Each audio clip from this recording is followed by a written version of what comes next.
Avertissement. Il est important de noter que les opinions émises par les invités entendus à cette émission leur appartiennent et ne reflètent pas nécessairement la pensée des collaborateurs de Connaissez-vous.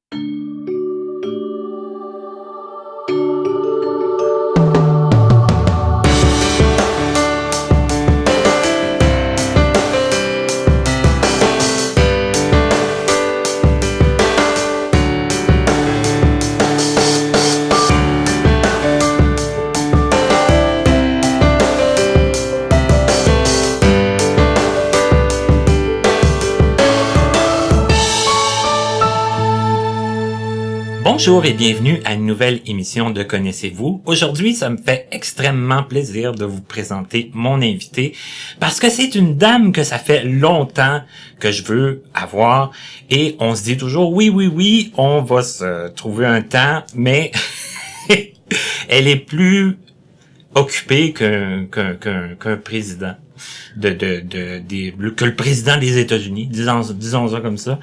Puis bon, moi, quand même assez occupé aussi de mon côté. Ça fait que tout ça mis ensemble, ça fait que aujourd'hui, on s'est trouvé entre deux rendez-vous un temps pour se parler. Et d'ailleurs, je vais arrêter moi de parler pour la laisser parler. C'est quelqu'un qui a beaucoup de jasettes aussi, vous allez voir. Elle s'appelle France Durette. Tout d'abord, bonjour France. Bonjour Martin. Toute cette ouverture pour, dans le fond, dire que... Qu'on est très occupés mutuellement. Faut pas en mettre trop, là. Premier ministre, c'est un peu... Ou le président des États-Unis, c'est peut-être... un tantinet exagéré. Bon, en tout cas, avec l'agenda que tu semblais avoir ces dernières semaines, là. C'est vrai que je suis quand même relativement assez occupée. J'aime combien. Et je crois que tu aimes ça aussi. Ah, ben oui, il faut s'occuper. Pas s'ennuyer. Il faut pas s'ennuyer, exact. La vie est trop courte. Parlant de vie oui. Et de vie courte, moi j'aime ça commencer avec mes invités du début de leur vie justement. Est-ce que tu peux nous dire, bon, je demande jamais l'âge de la personne, mais des fois peut-être nous situer un peu dans l'époque puis dans le lieu surtout. Puis oui, bien sûr. Je suis venue au monde à Montréal dans les années 1960 quelques. À Montréal. À Montréal. OK. Et j'ai déménagé par la suite sur la Rive-Nord, à Terrebonne. Donc, je dis jamais que je suis venue de Montréal, que je viens de Montréal, mais je viens plutôt de Terrebonne parce que j'ai commencé à la petite école, au primaire à Terrebonne. Donc déjà là. Je suis une Terrebonnienne. Une Terrebonnienne. Une Terrebonnienne OK. dans l'âme. Voilà. Donc, Terrebonne, c'est... Au nord de Laval. C'est ça, c'est... Sur la Rive-Nord. Rive-Nord. Oui, au nord de Laval. Pour situer les gens. Pour situer les gens. Parce que je suis déjà allé faire du vélo là-bas. Ouais, ou à venir au théâtre du Vieux-Terrebonne, souvent. Oui, c'est vrai. Je pense même avec le Ville-Marie, on y avait... Oui, on va souvent au théâtre. Puis d'ailleurs, on va en reparler du Ville-Marie. Bien sûr. Donc, la petite naissance, petite enfance, est-ce qu'il y avait déjà un problème de vision à ce moment-là ou pas? J'ai commencé à porter des lunettes, j'avais environ 6 ans, pour de la myopie. Parce que je voyais mal au tableau à l'avant. Mais c'est tout, à l'école. Mm-hmm. Mais c'est tout, pas plus que ça. J'ai jamais eu d'autres problèmes de vision, pas connus à l'époque. Bon, j'ai découvert que je souffrais de rétinite pigmentaire, j'avais 25 ans, et on m'a fait passer des tests sous hypnose pour finalement se rendre compte que la rétinite pigmentaire, c'est de naissance. Le plus loin que j'ai pu reculer à avoir manqué des marches, j'avais à peu près 2-3 ans. OK, mais là, tu dis sous hypnose. Ouais. C'est étrange. Ouais. C'est quelqu'un qui m'a parlé, puis m'a posé toutes sortes de questions. Puis finalement, on a reculé, en partant dire, quand t'étais au primaire, tu jouais au ballon chasseur. Oui, puis j'étais la première morte. Forcément, si j'avais pas de champ visuel, si j'avais pas de vision périphérique, j'avais le ballon, je le voyais quand il était rendu sur moi. Donc, faire la pirouette, par exemple. Faire la pirouette, oublie ça, faire la pirouette, je suis malade, ça prend pas 30 secondes. Là, on a commencé à reculer et... puis faire des liens avec à faire des liens avec la rétinite pigmentaire. Avec des problèmes, des problèmes choses de champ visuel. Puis qui... Exact. Comme par exemple, ma mère qui m'embarquait dans une balançoire pour enfants toute jeune. Bon, quand elle me poussait, là, moi, c'est comme ça me garachait dans l'air, hein. Je me mettais à pleurer. Ouais, personne comprenait pourquoi je pleurais. Ben là, maintenant, on comprend. Tu garoches quelqu'un dans les airs, ben allô, c'est assez épeurant. Oui, la sensation. La sensation était pas intéressante, donc là, ils ont dit, ah, ben c'est pour ça. Mais jamais personne, puis pourtant, j'ai commencé à porter des lunettes, j'étais toute jeune, là. Puis jamais personne, tu sais, parce que à l'époque, la rétinite pigmentaire, c'est... Ben, mon problème à moi, c'est la vision périphérique. Mais on faisait pas assez de tests pour la vision périphérique. Ils disaient, la vision périphérique, c'est pour le glaucome, puis on fait pas de passer de test avant l'âge de 40 ans. Ah, ouais. Ouais. Ben, dans le temps, c'est ce qu'ils disaient. Puis comme je voyais bien avec mes lunettes au tableau, ça s'arrêtait là. Ça s'arrêtait là. Puis là, ben, si j'échappais quelque chose par terre, là, ma mère, elle, dans sa tête, elle disait, ben, elle est distraite, elle va jouer avec ses jouets, puis elle va pas chercher ce que je lui demande ou des choses comme ça. Mais ils ont jamais fait le lien que j'avais un problème de vision. OK. Jusqu'au jour où moi, j'arrive chez l'ophtalmo, puis je dis là, je suis tannée de trébucher dans les fleurs du tapis. Et là, l'ophtalmo a fait comme toi, il est parti à rire, mais il dit, qu'est-ce que tu veux dire? Ben, je dis, la fin de semaine dernière, je suis allée me promener sur la rue Sainte-Catherine, et à l'époque, sur la rue Sainte-Catherine, ces coins des rues, il y avait des grosses poubelles en bois. Et j'ai plongé dans la poubelle tête la première. Aïe. Et les gens avec qui j'étais, ben, ils ont pensé que je faisais le clown. Ben, j'ai pas fait le clown, j'ai rentré dedans parce que je l'ai pas vu, la moseuse de poubelle. Alors, en arrivant chez l'ophtalmo, je dis, ben là, c'est parce que j'ai rentré tête première dans une poubelle, je dégringole les marches parce que je vois pas le début des marches, etc. Puis là, ils ont dit, on n'aime pas ça, on va te faire passer des examens. Et, le résultat est arrivé que, on m'a dit, tu souffres de rétinite pigmentaire. OK, qu'est-ce qu'il y a à faire? Rien. Va-t'en avec ton petit bonheur chez vous, merci, bonjour. Je te suggère d'apprendre le braille. Si t'es très chanceuse, tu vas perdre la vue à 60 ans. Moyennement chanceuse, 40 ans, bad lucky l'année prochaine. Wow! Ça, c'est ce que le médecin m'a dit. Ils t'ont tout lancé ça. Ils m'ont tout lancé ça comme ça. J'étais avec mes parents. Et mes parents, là, ils ont pleuré toutes les larmes de leur corps. Puis là, moi, je leur ai dit, voyons donc, quand on va au garage puis que ton moteur a sauté de ta voiture, tu vas faire un autre estimé ailleurs, je vais aller voir quelqu'un d'autre. Je crois pas ça. Voyons donc, ça n'a pas de bon sens. OK. Alors, après 2 diagnostics, là, ils m'ont fait passer un électrorétinogramme pour mesurer l'électricité dans mes yeux, blabla. Là, ils m'ont dit, non, c'est bel et bien la rétinite pigmentaire. Okay. Donc, il y avait rien à faire. Alors, parti avec mon petit bonheur en dessous de mon bras, puis là, j'ai dit, quand on verra plus, on verra avec les yeux du cœur. Et ça a pris 25 ans entre le moment où on m'a diagnostiqué la rétinite pigmentaire et le moment où j'ai perdu la vue totalement.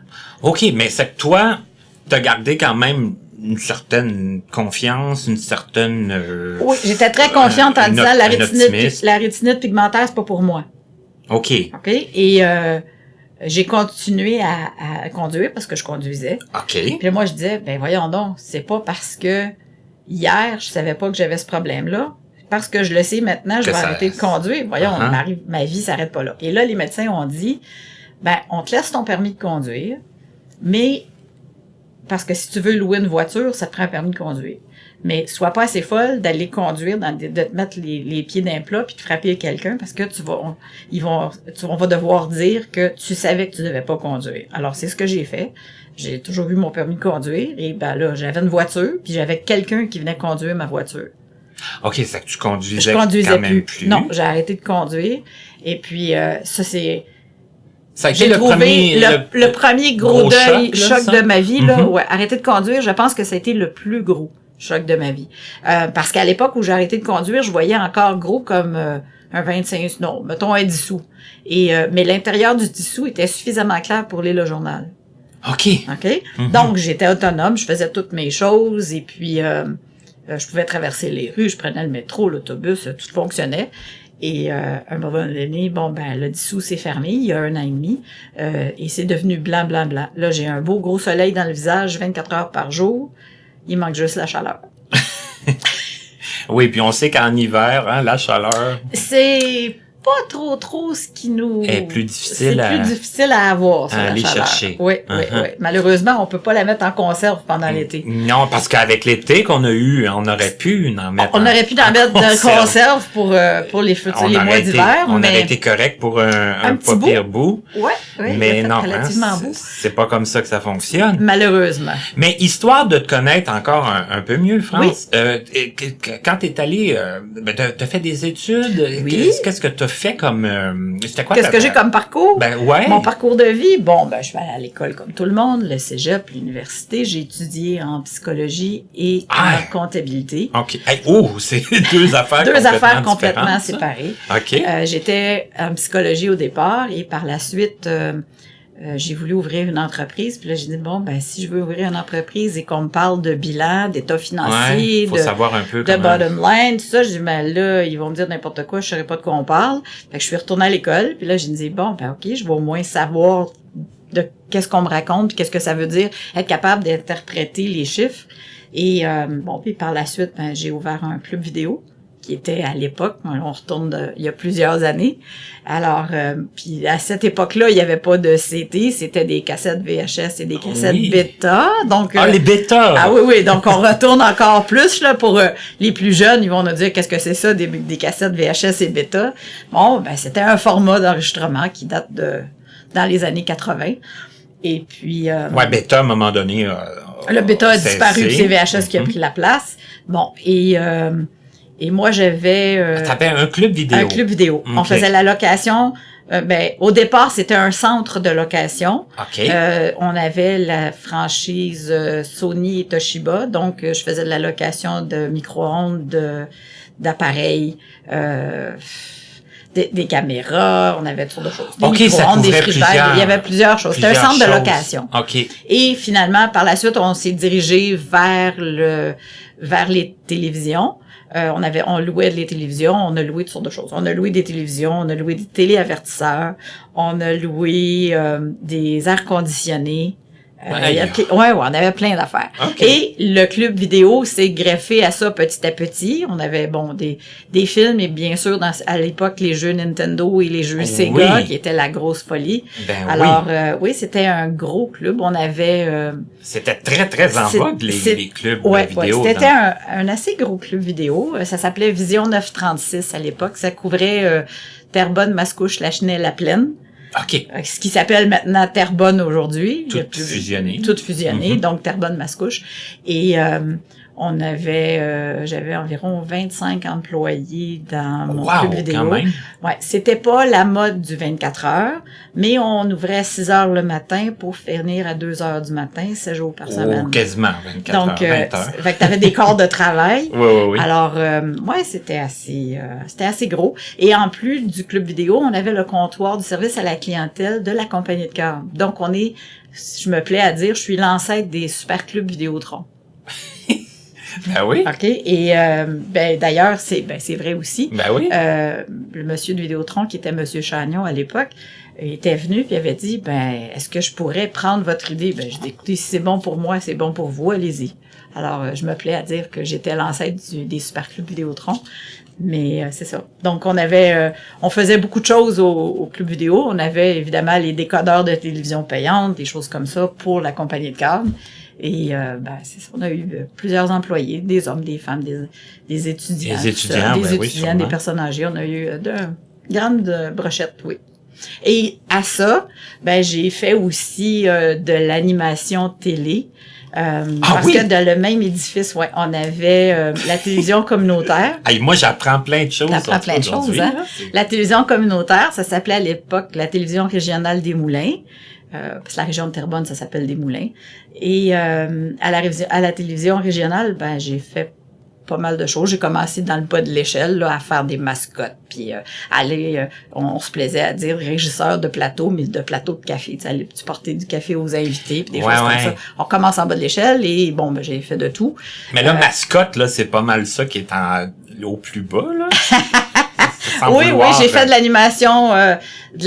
C'est quelque chose quand même, être mascotte, là. T'es dans le costume. Dans le costume, ouais.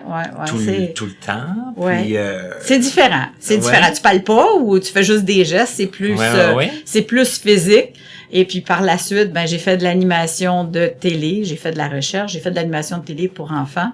J'ai fait du bulletin de nouvelles. J'ai fait des reportages. Et par la suite, je me suis en allée dans les bureaux.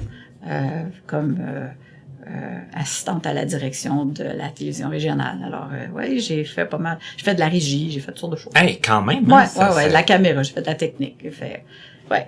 C'était très agréable.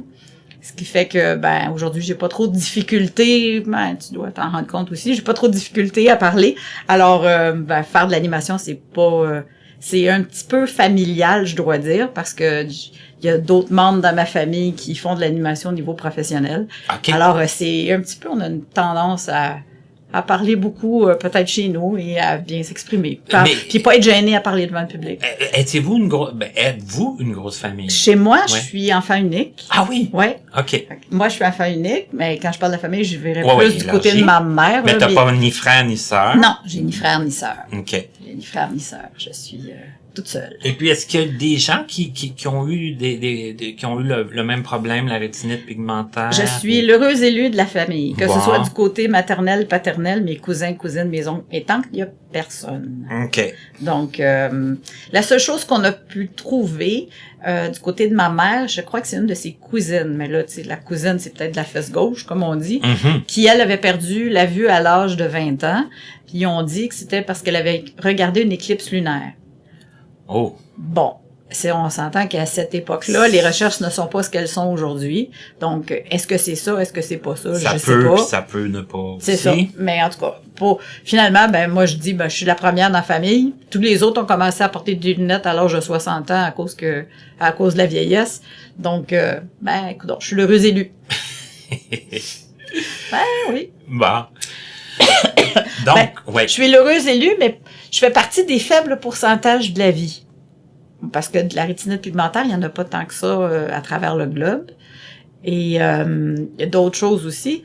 J'ai tombé enceinte en prenant la pilule. À temps normal, c'est pas supposé arriver, ça non plus. Normalement, on prend la pilule pour pas que ça arrive. C'est ça. Mais il y a des faibles pourcentages de la vie que ça arrive, vois-tu. Donc, je dis, je suis l'heureuse élue, mais des fois, il y a des événements plus heureux que d'autres. C'est sûr que de perdre la vue, c'est pas intéressant. Avoir un enfant, c'est correct. Mais bon, je fais des fois, ça peut être juste un peu comme, pas nécessairement au moment où au moment, c'est ça. Ça faisait pas partie de mon plan. Mais bon, quand c'est arrivé, puis c'est tant mieux. Là, maintenant, j'ai deux enfants. Oui, une fille et un garçon. OK. Ouais. Un fils qu'on connaît un peu dans un peu, oui, Ville-Marie qui est venu à l'occasion, qui m'aide beaucoup d'ailleurs. Jérémy qui m'aide beaucoup. Delphine, vous la voyez moins parce qu'elle habite dans l'Est du Canada. OK. Ouais. OK. Elle travaille en biologie marine. Oh! Elle travaille en biologie marine. Elle fait de la recherche sur les baleines noires. Aïe, OK. Ouais. C'est quand même assez spécifique comme Elle recherche, souvent, assez loin. Des reportages, tout ça, à Radio-Canada, tout ça. OK. Ouais. Et là, on parlait le club vidéo, le métier par la télévision. Oui. Là, à ce moment-là, t'avais environ... J'avais quel âge, hein? J'ai fait ça jusqu'à l'âge de... Attends, faut que je réfléchisse un peu. Jusqu'à l'âge de 30 ans. OK. Donc là, tu me disais qu'à 25 ans, c'est là que ça avait... J'ai découvert que j'avais la rétinite pigmentaire. Là, j'ai fait des recherches à savoir qu'est-ce que c'était, parce que, écoute, on m'avait jamais rien dit, puis le médecin qui m'a diagnostiqué m'a pas dit plus que, va apprendre le braille, puis merci, bonjour. Y a rien à faire avec toi, j'ai pas besoin de te revoir.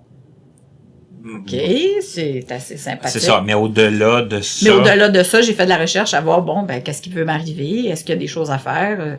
Et là, ça a pris plusieurs années, parce que comme j'avais un résidu visuel, moi, aller à l'Institut Nazareth, je me disais, je n'ai pas besoin, c'est pour les non-voyants, je suis pas non-voyante. Puis apprendre le braille non. Puis apprendre le braille, je n'ai pas besoin parce que je suis pas non-voyante. Ça te servira pas. J'ai pas besoin de canne blanche parce qu'une canne blanche, ça sert juste aux aveugles. Moi, j'ai pas besoin de ça. Et puis là, il y a quelqu'un qui m'a dit, plusieurs années plus tard, en 2006, il y a quelqu'un qui m'a dit, tu sais, si tu avais une canne blanche, peut-être que tu t'ébrucherais moins. J'ai fait, ah ouais? Mais je peux avoir ça, moi. C'est pas juste pour les non-voyants. C'est quand on est ignorant, c'est comme ça. Mais et là, ils m'ont dit, non, il y a juste 6% des utilisateurs de canne blanche qui sont à cécité totale. J'ai fait, ah ouais? Ouais, go. Si ça peut m'éviter des écorchures de genoux, je vais y aller, certain. OK, mais là, on va juste quand même prendre parce que c'est sûr que les gens pensent beaucoup que c'est les personnes non-voyantes là qui voient absolument rien. Oui. Mais on s'entend parce que moi, je sais pas comment tu l'expliques, mais moi, je sais que des fois, les gens me disent, ouais, mais tu vois pas, tu sais, ben, légalement, je suis aveugle parce que on voit pas assez pour être fonctionnellement voyant. Oui. Hein? Ça fait que forcément, Exact. ça peut prendre des adaptations puis des aides à la mobilité, là. Exact. Mhm. Mais à cette époque-là, Tu le sais, je savais pas. T'avais pas réalisé que tu pouvais être rendu là. Exact. Mhm. Puis je savais pas non plus que ce service-là s'offrait à des gens qui avaient ce qu'on appelle une basse vision, qui avaient quand même un résidu visuel. OK. Pour moi, dans ma tête, les services étaient applicables seulement aux gens qui étaient en cécité totale, qui voyaient pas du tout. OK. Et là, quand on m'a expliqué, puis on m'a dit, ben non, tu pourrais avoir des services, ça t'aiderait, tu pourrais avoir des looks, tu pourrais avoir ci, tu pourrais avoir ça. J'ai fait, ah oui? Ah bon, c'est pas juste. Parce que dans ma tête, tu sais, non, ça se peut pas, ça va juste pour des non-voyants. Puis là, ils m'ont dit, ah non, tu pourrais avoir ça. Puis en contrepartie, je pense, d'après ce que j'en comprends, c'est que tu te faisais quand même à l'idée qu'un jour ça arriverait. Oui. Et tu disais même au début de l'entrevue, tu l'as dit, puis je trouvais ça très beau, tu as dit, quand on verra plus avec les... Quand on verra plus avec les yeux physiquement, on verra avec les yeux du cœur. Ben oui, Uh-huh. absolument. Donc forcément, à quelque part, tu te faisais à l'idée tranquillement. Oui. Ben parce que ça donne rien d'être défaitiste puis de dire, oh mon Dieu, c'est-tu terrible. Ben oui, c'est terrible, c'est vrai, c'est plate, c'est ennuyeux. On s'en cachera pas. On s'en cachera pas, ça rend pas notre vie plus facile. Sauf que, si tu commences à voir juste le côté noir de la vie, ben la vie va être longue, va être plate. Puis en plus, tu vas éloigner tous les gens de ton entourage. Puis tu vas attrister tous les gens de ton entourage. Donc, pourquoi pas dire, ben, on va prendre le taureau par les cornes, puis, ben regarde, on va apprendre à vivre avec. C'est pas facile, peux-tu dire qu'on l'accepte? Non, on n'accepte pas ça. Puis faut pas se battre avec ça non plus. Dire, ben, tu sais, un chat, c'est un chat, puis ben, je suis comme ça, puis ça finit là. Puis prenons le côté, vivons avec ce qui nous reste et non avec ce qu'on a perdu, pour le peu de temps qu'il nous reste à vivre. Parce que moi, je dis toujours que la vie est trop courte. Puis on le sait tellement pas, hein, quand est-ce que la vie va quand ça va nous s'arrêter. basculer, tu sais, du jour au lendemain, quand j'ai perdu la vue en 2017, ouais, c'est ça, en février 2017, ben là, tu dis, je me lève un matin, je vois, puis le soir, je vois plus. Tu dis, attends, qu'est-ce que j'ai fait, là? Pourquoi moi? L'éternelle question, pourquoi moi? Puis qu'est-ce que j'ai fait pour que ça m'arrive un matin? Mais OK. Mais c'est comme ça. Puis bon, ben, OK, on réapprend à faire plein de choses. On réapprend à travailler avec d'autres outils. On réapprend tout à traverser les rues, refaire des cours de mobilité, refaire ci, refaire ça. Mais c'est correct. Mais là, je vais être sûr de bien comprendre. En 2006, t'as commencé à aller chercher des services. Oui. OK. Je me suis inscrite à INLB. Mais ta vision te permettait toujours là oui, j'étais de fonctionnelle. fonctionner. J'étais fonctionnelle, je pouvais lire le journal. Là, OK, tu pouvais lire le journal. Je pouvais lire le journal. OK. Mais disons que mon champ de vision était peut-être 25 sous. OK. Gros comme un 25 sous à peu près. OK, mais à travers ce 25 sous-là, parfaitement clair. tu pouvais lire le journal. Absolument. OK. Et là, bon, là, tu t'es inscrit à l'INCA, tout ça. Oui. Est-ce que tu as appris le braille aussi? Non, j'ai pas appris le braille. OK. J'ai fait une tentative, mais on m'a dit que j'avais pas de points. Il manquait des points sur mes doigts. La sensibilité Il manque de la sur les sensibilité doigts? sur les OK. doigts. Donc, c'est très difficile. Ça me prend un temps fou.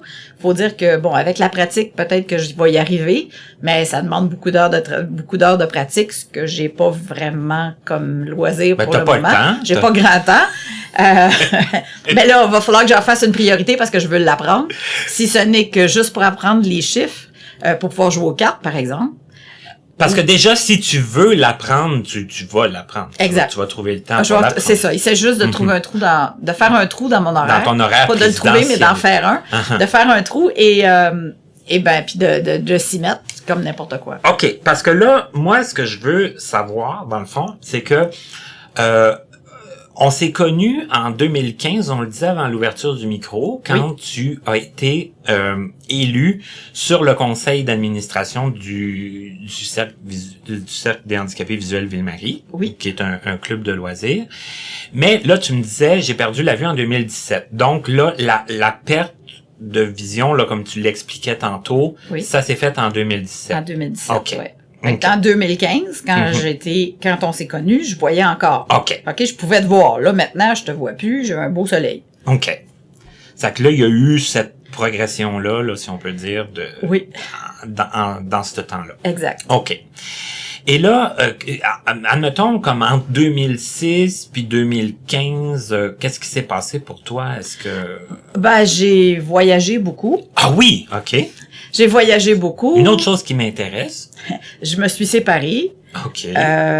J'ai pris ma retraite. Puis je me suis mis à voyager.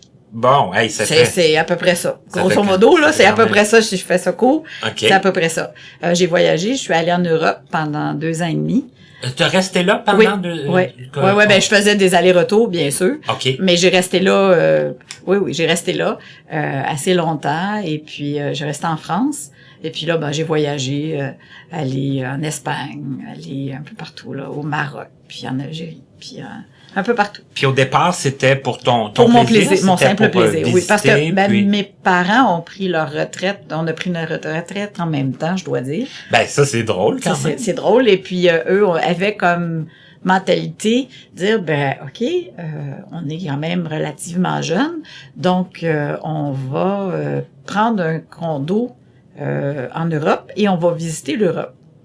Et quand je me suis séparée, mes parents ont dit, ben, qu'est-ce que tu dirais de venir passer les vacances d'été en Europe avec les enfants, tout ça.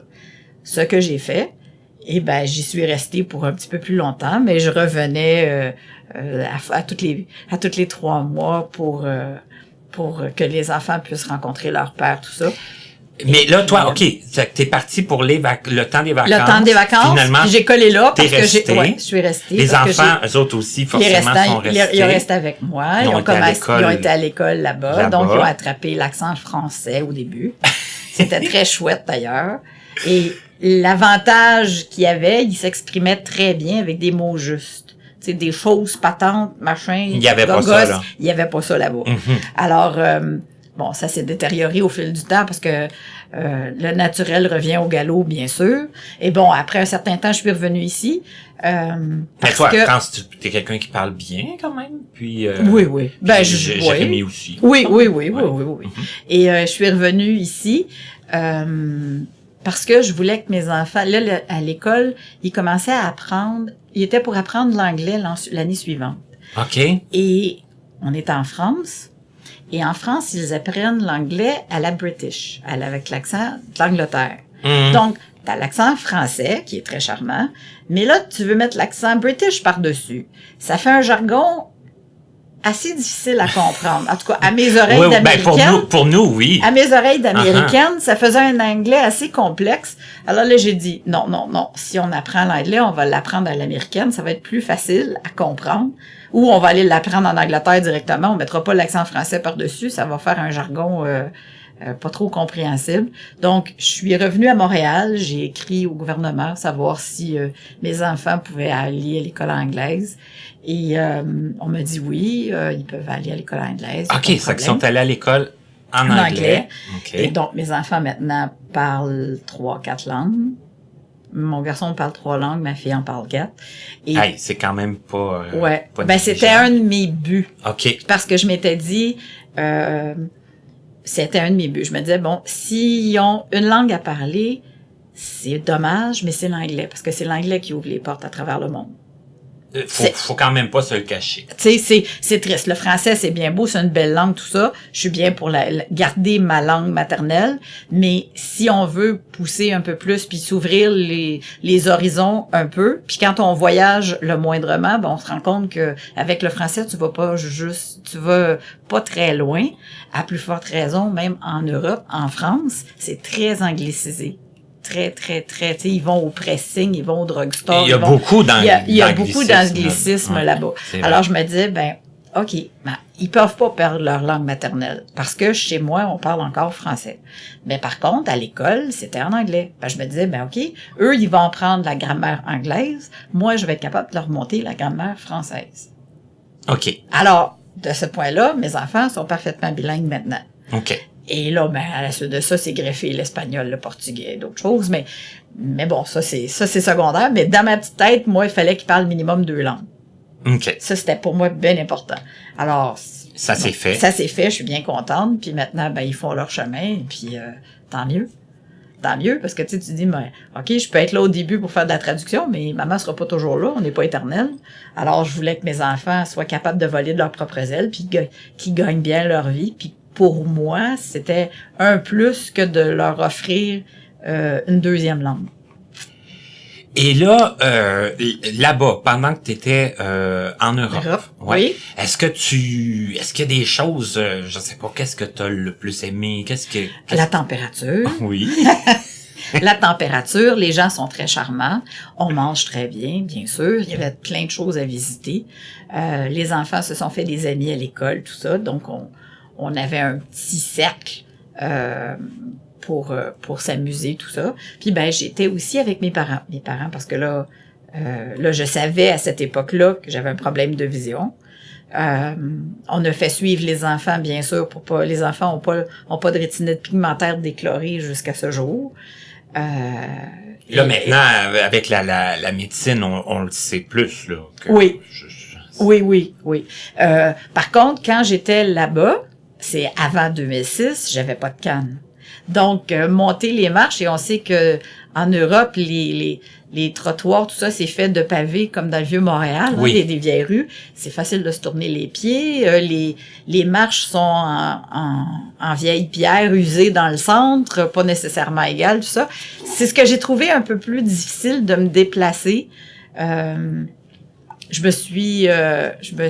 brisé des lunettes, je sais pas combien de fois, à rentrer dans un poteau, à faire... Il t'est arrivé quelques intempéries. Ah, ben oui, ça c'est sûr. Puis là, ben, à un moment donné, je dis, bon, ben là, il y a sûrement quelque chose qu'on doit faire. Et de là est arrivé l'inscription à l'Institut Nazareth quand je suis revenue.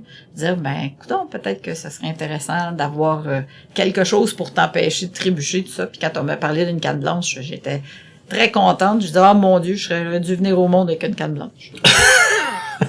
Puis mon intervenant à l'époque, Michel Bradette, disait, ben voyons, j'ai jamais vu ça, quelqu'un dire j'aurais dû venir au monde avec une canne blanche.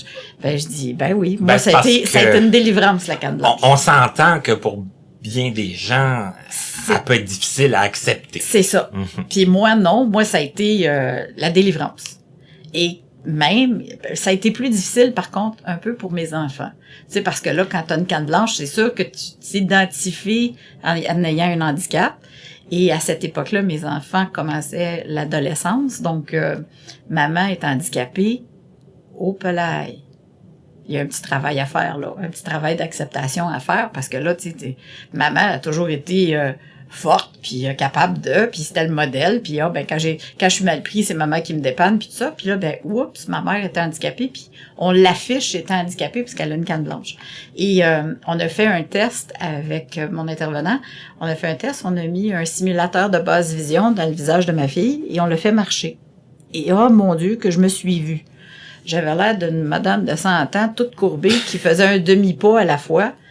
Et là, par la suite, Michel lui avait donné une canne, puis il avait donné un petit cours, disait, bon, ben voici maintenant, tu marches de telle façon. Et puis là, ma fille était partie pour marcher en ligne droite. Là, je dis, hey, je me suis reconnue. Je me voyais quand moi, j'avais pas de canne blanche, marcher, là. La différence. Les demi-pas, puis la différence toute courbée, puis pas trop certaine de où tu vas, puis t'as peur de mettre un pied devant l'autre, tout ça. Et à partir du moment où j'ai eu une canne blanche, puis j'ai vu ma fille faire la démarche avec la canne blanche, j'ai fait « Oh my, c'est ce que j'ai l'air maintenant ». Et puis, ça a été la délivrance, la canne blanche. Et tu dis, bon, il y a eu un petit travail avec les enfants, mais est-ce que ça a été... long, pénible? Non. À partir du moment où on leur a montré avec le simulateur de vision comment je voyais, puis qu'est-ce que c'était, puis quand eux, ils ont enlevé le simulateur de vision, ils ont fait... C'est sûr, eux, ils étaient bien contents de retrouver leur vision. Ils étaient bien contents de retrouver leur propre vision.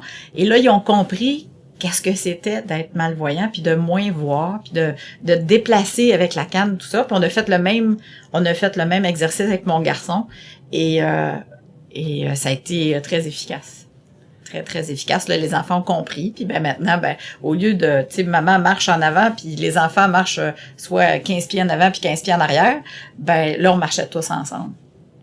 Puis à la suite de ça, les enfants m'ont demandé, on dit, maman, on aimerait ça que tu viennes à l'école pour montrer aux autres enfants, faire une simulation de basse vision à l'école.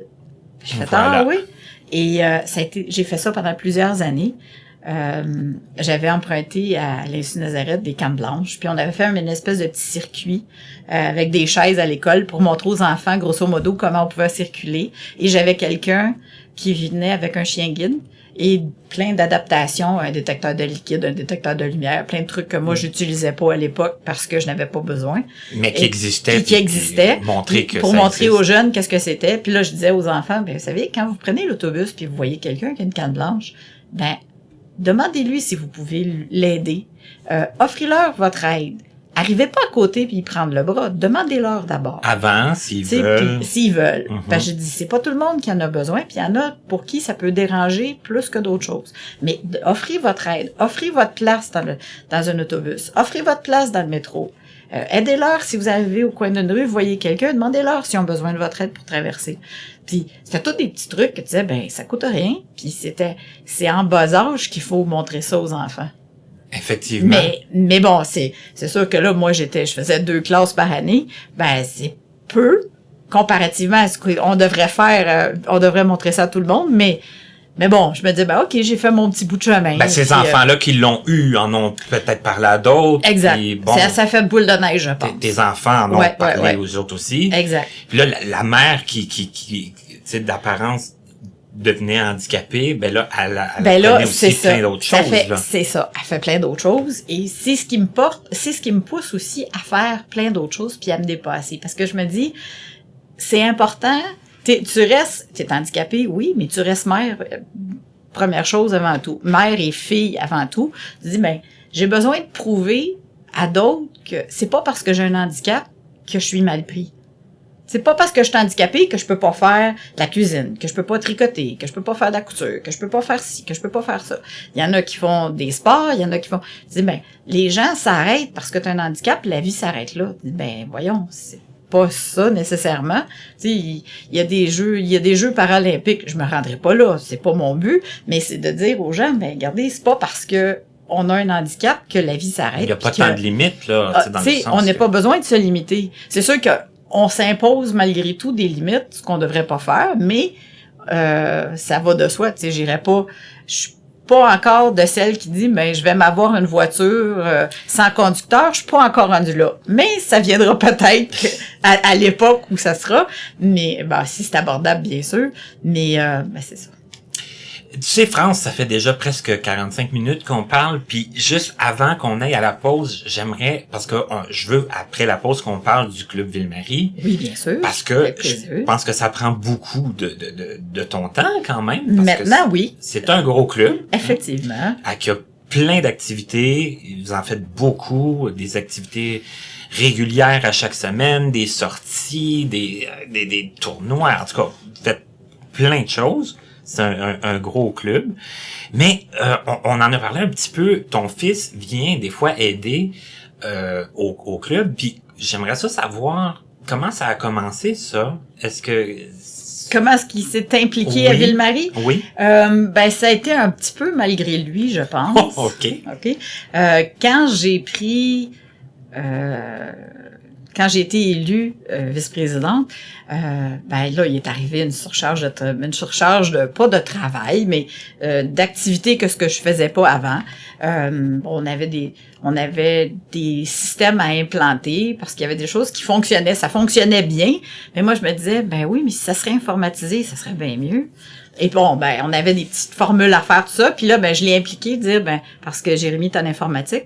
Alors là, je disais, ben, écoute, j'aimerais ça qu'on fasse une feuille de calcul, puis que ça calcule tout seul, ou que ça fasse telle chose tout seul, et puis, serais-tu capable de faire ça? Ben oui, maman, je vais te faire ça va prendre 2 minutes. Bon, il fait telle affaire.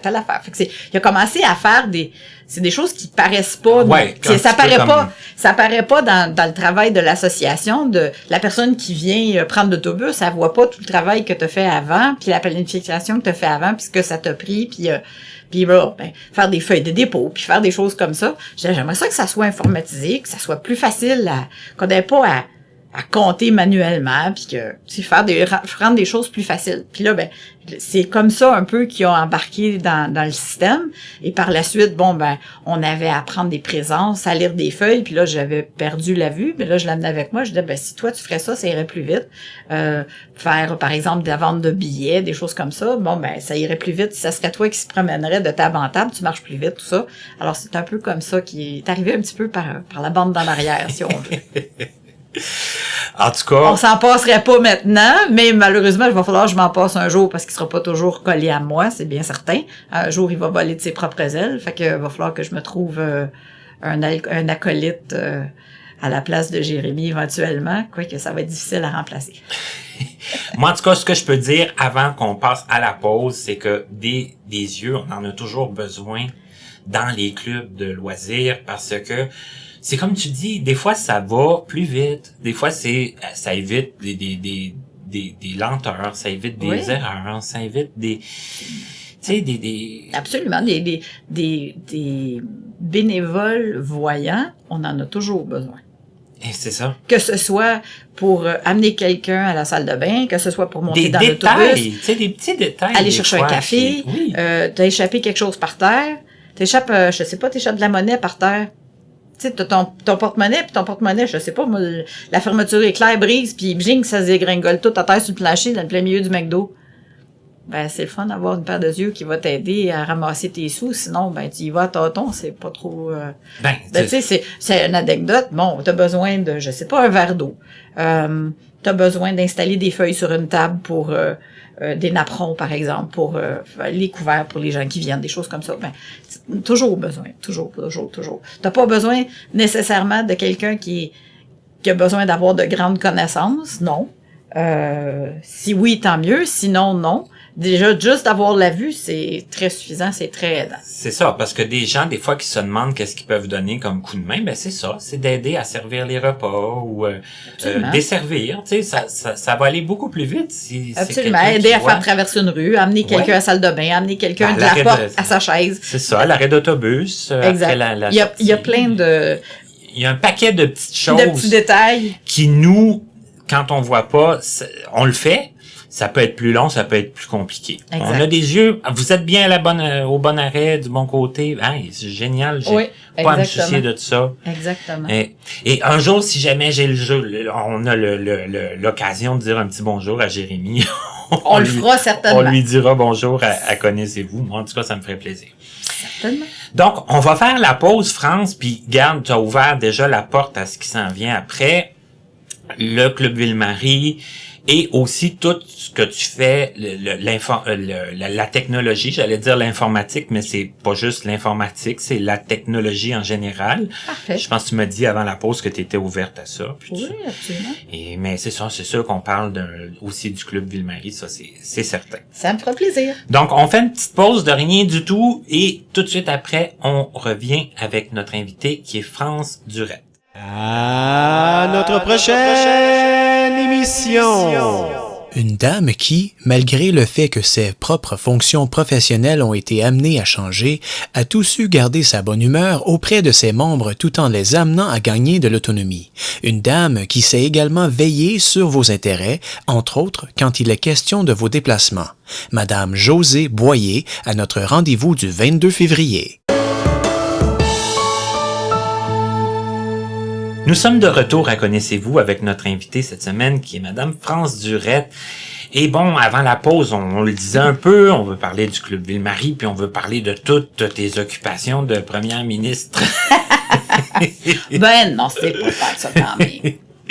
Non, mais c'est parce que quand on essayait de se fixer un rendez-vous, de Place des Arts par-ci... oui, c'est vrai. Ben... C'est vrai. Es-tu capable de nous dire ça un peu? Bon, premièrement, le Club Ville-Marie, comment c'est arrivé? Parce que... Comment j'ai arrivé là? Oui, tu me disais que t'es devenu membre? Oui, je suis devenue membre en 2014 et je faisais de l'aquaforme au Club Ville-Marie. OK. On dit Club Ville-Marie, mais le vrai nom, le Cercle des handicapés visuels Ville-Marie. Ah oui, encore un nom tout le monde long, appelle là. ça. Comme c'est un nom trop long, ben tout le monde appelle ça le Cercle Ville-Marie.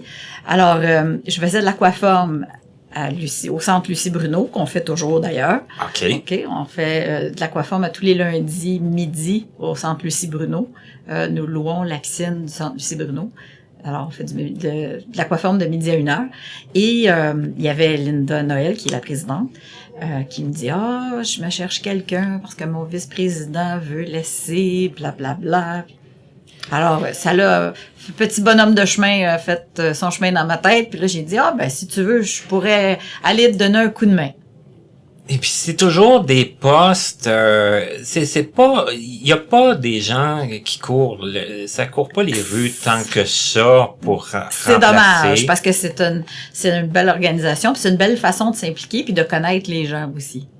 Mais d'un autre côté, quand on commence puis qu'on tombe à la vice-présidence en partant, c'est l'échelle est assez haute. C'est beaucoup. L'échelle est assez haute. Je dois dire que j'ai fait mes classes à la dure parce que je suis rentrée au Cercle Ville-Marie à titre de vice-présidente en mai 2015 et Linda Noël a fait un ACV en juin 2015. C'est ça, il y a beaucoup de choses qui ont déboulé. Ça a déboulé et là, ben, elle est hospitalisée, tout ça.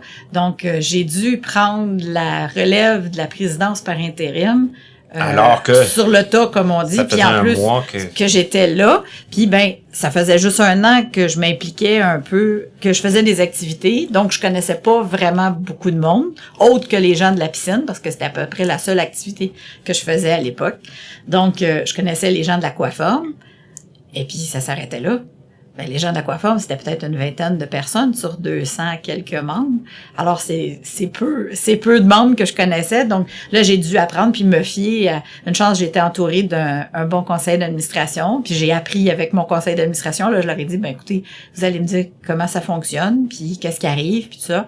Et j'avais une connexion directe avec Linda, donc on se parlait. Là, je lui disais, ben tu m'appelles quand toi tu peux à l'hôpital, tu m'appelles. Et puis là, elle a pas perdu ses facultés du tout, donc ça s'est bien passé. C'est ça, mais c'est toutes des choses. Mais disons que t'apprends sur le tas, puis t'apprends à te virer vite. Heureusement que j'étais capable j'avais des connaissances puis des facultés, les yeux assez ouverts, puis j'étais pas dans mes débuts d'organisation, d'organiser des activités puis des festivités, tout ça. J'avais de l'expérience pas mal derrière la cravate. Donc, me revirer sur une scène, comme on dit en bon québécois, ça a été quand même pas si difficile. Mais heureusement que j'avais de l'expérience derrière moi, puis que j'ai eu d'autres personnes pour m'épauler, pour me dire, ben écoute, ça fonctionne de telle façon, parce que on ne fonctionne pas de la même façon avec des voyants et des non-voyants. C'est un petit peu différent. Mais on l'apprend, ça. Donc. Mais moi, en tout cas, ce que je me souviens, quand on s'est rencontrés pour la première fois, c'était la journée l'Assemblée générale. L'Assemblée générale. Oui. Ben, tu nous avais quand même démontré avec beaucoup de dynamisme, hein, de quoi j'étais capable. Oui, ben, au départ, on m'avait dit, ben, va falloir que tu te présentes.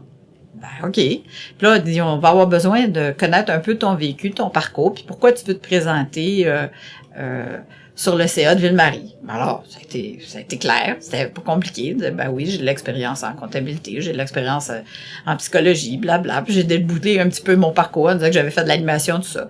Et ben, ça a été... Puis ben, il y avait d'autres personnes qui se présentaient aussi et qui, eux, ont pas fait de présentation. Puis bon, ben, ça s'est avéré que j'ai eu le poste. Et puis, ben, merci à ceux qui m'ont fait confiance. J'espère que je remplis bien la tâche que les gens s'attendent de moi.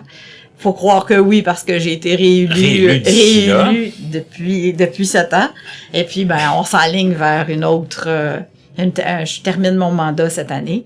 Alors, on verra si je serai réélue ou s'il va y avoir de la relève. S'il y a de la relève, ben, tant mieux. Je pourrais aider à la relève. Ça, c'est pas un problème. Sinon, ben... Mais qu'il y ait de la relève, c'est toujours bien. Oui. Mais d'un autre côté, c'est rare que les gens qui sont en poste puis qui veulent poursuivre sont tassés. Oui, ça c'est fait vrai. que... C'est vrai. Par contre, je peux très bien laisser ma place aussi. Je pourrais céder ma place à quelqu'un d'autre puis montrer ce que je sais aussi. Mais je peux très bien rester là aussi, Mais d'ailleurs. si tu dis, admettons, aujourd'hui, que tu sais que tu serais intéressé à continuer, c'est quand même bon à savoir, parce que ça Oui. donne une idée aux gens pour Oui. qui ils vont voter, puis C'est ça. de Bon, pas- on verra rendu là. pas Il y chercher en a des- encore un petit bout de temps pas à chercher faire. des gens inutilement pour remplacer. Exact, Puis, tu sais, bon, exact. ça donne quand même une certaine Effectivement. continuité au Je peux pas club, dire que tu c'est sais. très demandant. C'est sûr que ça demande une certaine planification, oui. Si on s'occupe juste de faire les réunions puis de faire juste la gestion, c'est pas très demandant. C'est quand tu participes aussi aux activités. Tu sais, on dit je suis bien occupé, oui, mais je participe. Tu sais, je vais à l'aquaforme, je vais au yoga, je vais au cours de tricot. Bon, je suis occupée à d'autres activités en plus, donc c'est sûr que là, c'est ce qui occupe mon temps. Mais faire la gestion, la planification, tout ça, ben, quand on est bien organisé, ça demande pas tant que ça, finalement. Mais moi, ce que j'aimerais qu'on discute un peu, ben, c'est plus comme un petit message qu'on peut profiter pour passer aux gens qui voudraient s'impliquer ou qui ont des idées. Oui. Là, tu disais, bon, le yoga, le tricot, bon, Oui. l'aquaforme. Ça, c'est des activités régulières qui sont là à chaque semaine. Oui. Hein, puis à chaque session, À pas chaque mal. session. Puis on a il y a- aussi ces équipes de quilles. OK. On a des quilles qui se répètent à tous les lundis soirs au centre de quilles Le Moderne, au centre L'Assomption, au métro L'Assomption. OK. Ouais, à tous les lundis soirs. Puis Ça joue aux quilles. ça, il y a des gens, si, admettons, des gens voudraient jouer, il y a moyen de greffer des gens Absolument. déjà aux équipes ou Oui, faire d'autres. Je sais pas comment ça absolument. fonctionne. Absolument. Mais, mhm. Oui, on a Mais toujours bon, moyen d'inclure des gens. d'inclure d'autres Absolument. personnes. Absolument. Mais ça, bon, c'est des activités régulières Régulières. qui fonctionnent bien puis Oui. qui reviennent de session en En session. session, exact. Mais Mais on a aussi d'autres activités sporadiques. Par exemple, quand c'est le temps des sucres, ben, on va à la cabane à sucre. Quand c'est le temps des pommes, on va aux pommes. puis à Noël, À Noël, il il y y a a un un party de Noël. party de Noël, ça c'est bien Il y a sûr. du théâtre, Il y a du il y a théâtre, on organise Un théâtre d'été. un théâtre d'été, un théâtre en hiver aussi. Mhm. Qu'est-ce qu'on a d'autre? On a 2 parties de sucre normalement par année. On a aussi des danses à l'occasion. On organise des bingos. Il y a un bingo annuel qui se fait toujours. Normalement, c'est au mois de Au mois de janvier, janvier, février, là. au début de l'année. Janvier, début Ouais, février. au début de l'année. Après ça, ben il y a un bingo avec l'Assemblée générale, qui elle a toujours lieu là, au courant du mois de mai. Puis ouais, c'est ça, on Du organise. crib. Ouais, il y a du crib qui se fait. On a fait des tournois de crib. Ça, c'est aussi sporadique. C'est pas dit que c'est telle date à toutes les semaines. Par contre, on a un cours de crib qui se donne à l'occasion. On a une dame une de nos membres qui vient puis elle montre aux gens à apprendre à jouer au crib pour ceux qui veulent bien l'apprendre. Oui, parce que c'est ça, les gens qui se disent, je sais pas jouer, mais j'aimerais ça. J'aimerais ça. Donc, ben, il y a possibilité. Il y a possibilité de venir l'apprendre. Et puis, par la suite, ben, De se greffer au tournoi. tournoi. C'est ça, Mhm. petit à petit. Mhm. Puis, ben, bien sûr, il y a des prix au tournoi. En plus. Ah, on fait pas ça juste pour une palette de chocolat. On fait ça pour de l'argent, bien sûr. Ben, il y a Alors, des prix pour au crib, il y a des prix au bingo, il y a... Oui, il y a des prix, même au poker, il y a des C'est prix. vrai, il y a parce le que poker il y a aussi. Le poker aussi, Mhm, ouais. mhm. Et puis, ben, on est ouvert à d'autres suggestions d'activités. C'est là que je voulais en venir, parce que vous êtes constamment, je pense, je dirais même, à la recherche de nouvelles activités. Oui, on a fait déjà le test d'avoir du Zumba adapté. Ben, j'aurais plutôt dire pas du Zumba. Ben, on a voulu dire du Zumba, mais c'était plutôt un style de danse adapté. C'était très intéressant. On a fait ça pendant une session pour essayer.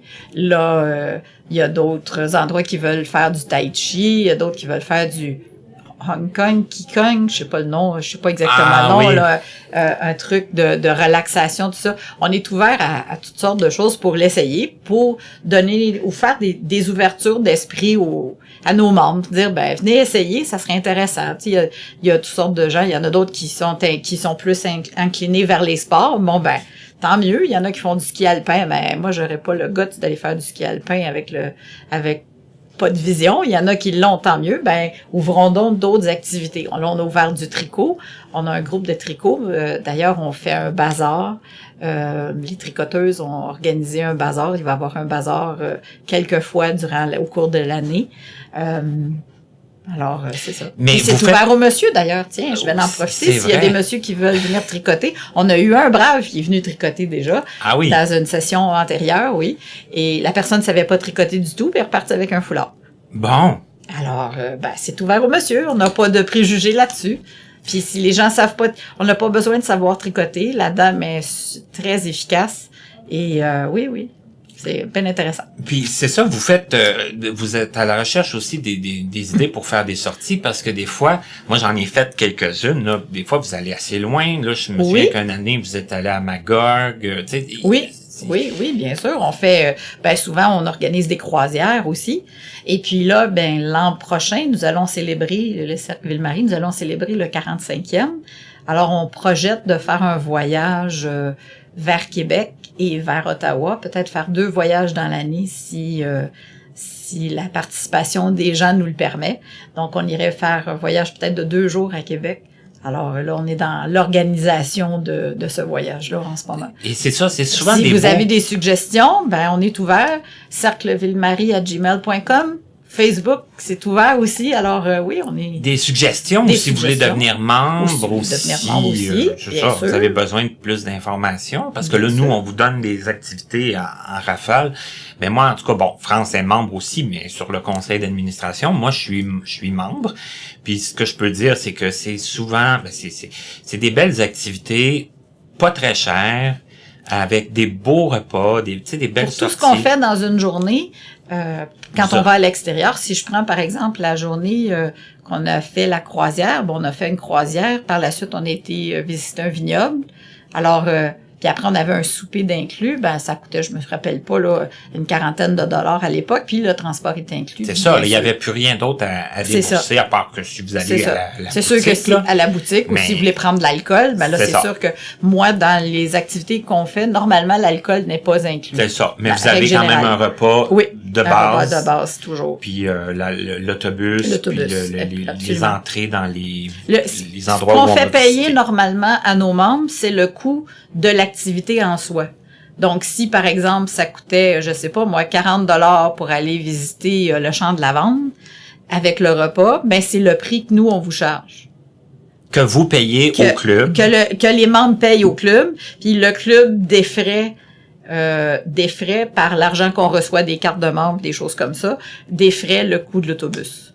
Donc, c'est sûr que ça vous revient pas C'est pas très cher. C'est pas très cher. C'est ça. Puis tout est organisé. C'est que vous avez pu à vous casser la tête de dire. C'est ça. Comme là, on est en train de planifier le voyage à Québec, ça va être du matin au soir, puis on va avoir des temps libres là-dedans, mais on essaie de faire un horaire qui va être assez bien structuré pour pas que les gens s'ennuient, puis pour pas que les gens se cherchent non plus. Alors, pour faire quelque chose qui soit assez intéressant. D'ailleurs, s'il y a des gens qui nous écoutent et qui ont des suggestions pour la région de Québec ou l'île d'Orléans, écrivez-nous, ça va nous faire plaisir. Bon. Et toi, ma chère France, le reste du temps, tu me disais tantôt, la technologie, t'aimes ça? Oui, bien sûr. Qu'est-ce que c'est quoi que t'aimes le plus? Est-ce que, t'as un ordinateur, t'as le courriel, t'as Facebook. Bien sûr. Est-ce que c'est toi qui alimente le Facebook? Le Facebook de Ville-Marie, oui. OK. Oui, c'est moi qui l'alimente. C'est déjà ça. C'est une personne qui utilise bien Facebook. J'ai un compte Twitter. OK. J'ai pas fait de compte Twitter pour Ville-Marie parce que je vais pas assez souvent sur Twitter, puis je tweete pas assez pour être assez confortable de dire je vais créer un compte Ville-Marie tweeter. J'ai assez de fournir sur Facebook sans fournir sur Twitter. Ça prend quand même un petit laps de temps tout de même pour rentrer toutes les informations, tout ça. Mm-hmm.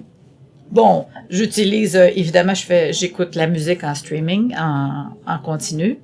T'as un téléphone intelligent? J'ai un téléphone intelligent. J'ai aussi un haut-parleur intelligent, donc un Google Home. Que tu peux parler, là, à qui tu peux parler? À qui je peux parler, oui, dire il est quelle heure. Ça fonctionne bien, ça? Ça fonctionne bien. T'aimes ça? Oui, ça fonctionne bien. Il est quelle heure, la température, met la minuterie, met une alarme. Donne-moi un rappel, cherche une recette. Il y a plein de trucs qu'on peut faire avec un haut-parleur intelligent. Un peu comme ce qu'on peut dire admettons, à Siri sur absolument. Le iPhone. Là. Absolument, oui. Absolument. Mais c'est sur ton haut-parleur. C'est sur mon haut-parleur intelligent, c'est ça. OK. Oui, ça fonctionne très bien. Ou sinon, bon, ben, les applications sur le téléphone intelligent, hein, que ce soit pour regarder Ami Télé, pour nommer que celui-là, bon, Ami Télé ou Radio-Canada ou peu importe la chaîne, il y a des applications qui sont plus accessibles que d'autres. Donc, c'est très intéressant. J'ai aussi, bon, un Victor, hein, tout le monde connaît ça, un lecteur... de livres, un lecteur numérique. Mm-hmm. Alors, bon, pour écouter la radio, écouter des balados. Des livres? Des livres, bien sûr. Victor et Victoria, c'est nos amis de tous les jours. Nos amis de tous les jours. Alors, bien sûr, des livres en audio.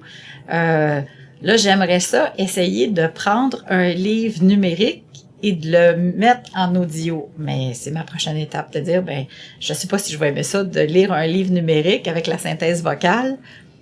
Enfin, c'est à essayer. C'est à essayer. Des fois, le désir de lire un livre qui est pas encore offert, admettons, en lecture humaine, des fois, il est plus fort. Puis, c'est ça. Je sais pas si c'est intéressant. En tout cas, je vais l'essayer. J'ai jamais essayé, puis j'ai jamais pris le temps non plus, mais je présume que de se faire lire en robot, c'est peut-être pas intéressant. Ben, les synthèses sont quand même mieux qu'ils étaient. Oui. Mais quand même. Ouais, ça reste pas la chaleur humaine quand même. Non, effectivement. Ben, je fais aussi du tissage. Je vais faire du tissage à l'atelier du Centre Mackay, du MAB. Je fais partie de l'atelier de tissage, donc je fais du tissage à toutes les semaines. Et puis, je fais aussi de la cuisine collective dans un autre centre. Qu'est-ce que je fais d'autre? Je fais partie d'un autre club de tricot dans le quartier Onsic. Je fais partie d'un club de tricot là la fin de semaine, donc je vais tricoter avec les tricoteuses qui trouvent ça extraordinaire de voir que des gens non-voyants sont capables de tricoter.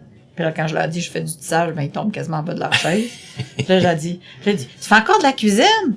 Mais là, tu te brûles pas? Ben non. C'est ça. Il y a des gens comme ça, des fois, qu'il faut montrer qu'on est capable, que c'est pas parce qu'on voit pas qu'on n'est pas capable de faire rien. Ben tiens, j'ai une petite anecdote pour toi. Quand j'ai décidé de vendre ma maison et de m'en aller en résidence, la dame, la première résidence que je fais, elle me dit, ben madame, vous allez devoir habiter dans une résidence semi-autonome, un appartement semi-autonome. Je dis, ah oui, pourquoi? Ben vous allez perdre la vue. Là, ça va vous prendre quelqu'un pour vous aider à vous laver, quelqu'un pour vous aider à vous habiller, quelqu'un pour vous aider à vous nourrir. Là, je suis comme un peu tombée en bas de ma chaise. Je me suis dit, bon, OK, elle me niaise-tu ou elle est sérieuse? Là, je savais pas trop sur quel pied danser, mais la vapeur me sortait quasiment par les oreilles. Puis là, j'osais pas dire à la dame qui était un peu nouille, mais... Ouais. Enfin, ça s'est arrêté là. Puis là, quand je suis partie, là, je suis sortie de là. Et là, je pleurais, rendue dans l'auto. Je pleurais comme une madeleine. Là, je dis à maman, puis ça se peut pas. Maman, je dis, est-ce que je suis si impotente que ça? Je dis, ça n'a pas de bon sens. Là, j'ai ma mère, ben, je dis, voyons donc. Je dis, ça se peut-tu que la madame, elle sait pas, elle serait pas capable de se brasser les dents, les yeux fermés? Voyons, il me semble que ta bouche a pas changé de place, puis tu sais, ton nez a pas changé de place, t'es capable de te nourrir, t'es capable de t'habiller. OK, peut-être que ton pantalon noir, il sera peut-être pas avec le chandail jaune que tu voulais. Tu vas peut-être prendre un pantalon bleu avec un chandail rose, mais tu vas être capable de t'habiller quand même. Autant que des fois, les gens... Mais tu sais, ça, c'est l'ignorance, je réalisent pas, autant que des fois, ils pensent que on peut plus rien faire. C'est ça. Alors, je suis restée là-dessus, puis j'ai fait, ah bon, ben OK. Puis là, ben, ma mère a dit, ben pourquoi tu en as pas parlé? Je dis, non, ça valait pas la peine. Je dis, ça m'a tellement fâché de voir que les gens pensaient que parce que tu as un handicap, la vie s'arrête. Tu dis, ben coudonc, OK, ça s'arrête pas là, mais enfin, c'est ça. C'est ça. Fait que, si tu veux, travail de tous les jours, hein, exact. On a beaucoup d'éducation et de sensibilisation à faire. Je pense que si on est capable de tout le monde faire un petit peu notre bout de chemin puis de montrer aux gens, c'est une des raisons pourquoi que moi je me dis, ben non, faut pas que tu t'empêches de faire du tricot, faut pas que tu t'empêches de cuisiner, faut pas que tu t'empêches de faire rien, parce que si t'es capable de montrer aux gens que toi t'es capable de faire, ben eux aussi sont capables. Puis c'est pas parce que t'as un handicap quel qu'il soit, ben là, dans notre cas, c'est le handicap visuel, mais que c'est pas parce que t'as un handicap quel qu'il soit qu'il faut que tu te diminues par rapport à d'autres.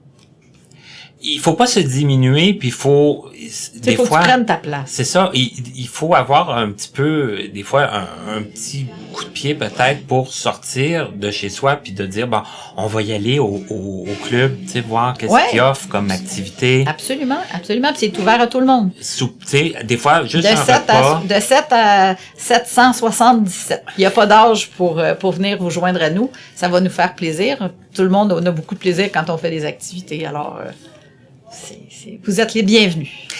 Et nous, ça nous prend des gens comme toi, France, pour venir nous rappeler ça, hein, pour venir nous dire que, bon, la vie, c'est pas arrêté parce que on a perdu la vue, parce qu'il y a eu des changements dans notre situation. Ben, comme je l'ai dit au début, quand on voit plus physiquement, faut voir avec les yeux du cœur. Et c'est tout aussi important.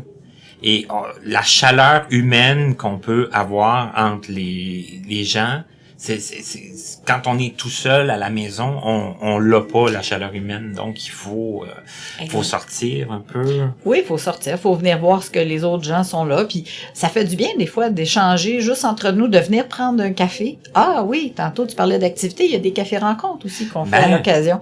Alors pour des premières rencontres, là, des fois des premières sorties. Oui, venir prendre un café puis parler, puis tu sais de partager, vous dire ben moi j'ai traversé la rue aujourd'hui puis j'ai trouvé ça difficile.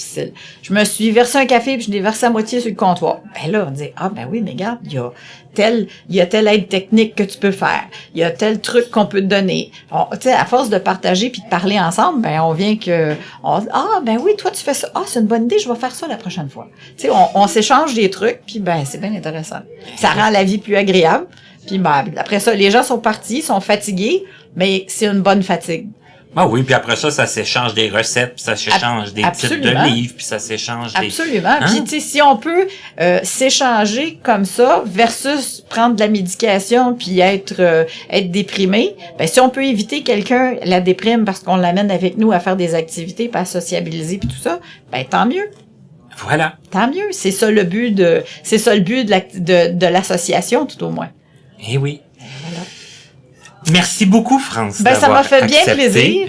Ça a été vraiment le fun. Ça a passé très vite. On aurait pu continuer. Ah oui, on aurait pu encore. élaborer sur Ville-Marie encore longtemps. Ben oui. Mais les gens sont invités à s'informer par eux. Bien sûr.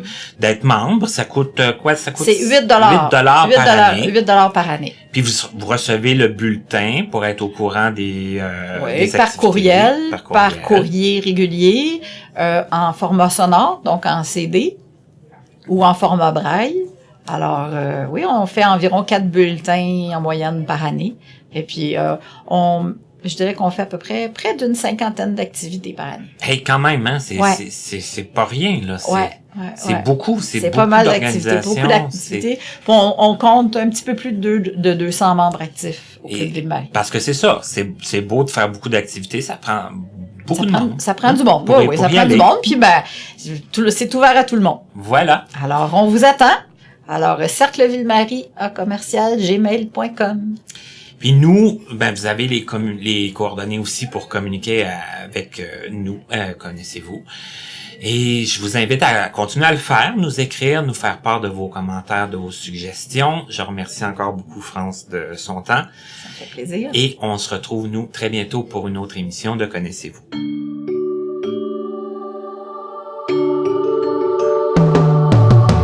Vous pouvez communiquer avec nous en passant par notre site internet au www.martinchouinard.com ou à l'adresse courriel connaissez-vous2017@gmail.com sans tiret. Nous sommes aussi accessibles sur Facebook et YouTube. Nous remercions l'Association des aveugles de la Rive-Sud ainsi que la compagnie Point par Point Inc. de nous prêter gracieusement leurs locaux pour l'enregistrement de certaines de nos entrevues. À l'animation, Martin Chouinard. À la voix, la musique, à l'édition et la mise en ligne, Stéphane Pilon, en collaboration avec Papillon Sonic. À la prochaine.